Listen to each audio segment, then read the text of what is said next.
आप सुन रहे हैं प्रदीप स्टूडियो को।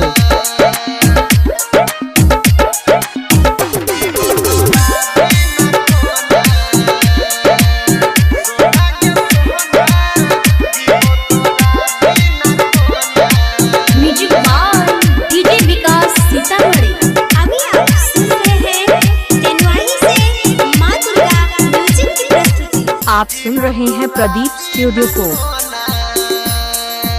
सोना गे सोना जीवो तोरा बिना कोना, सोना गे सोना जीवो तोरा बिना कोना।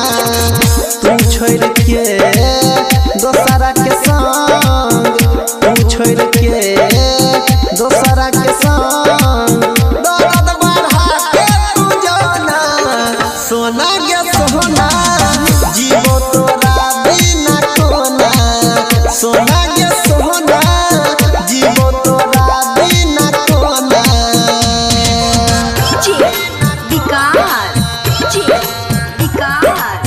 आप सुन रहे हैं प्रदीप स्टूडियो को। सीतामढ़ी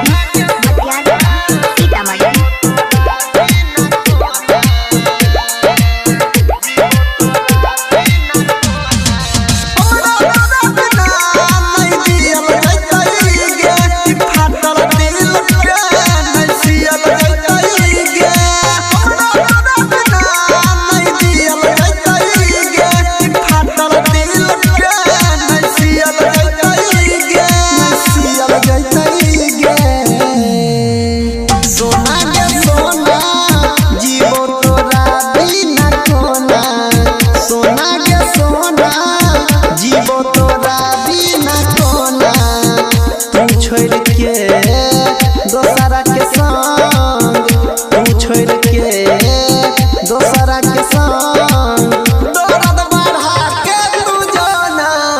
सोना गे सोना जीवो तोरा बिना कोना, सोना गे सोना जीवो तोरा बिना कोना। आप सुन रहे हैं प्रदीप स्टूडियो को।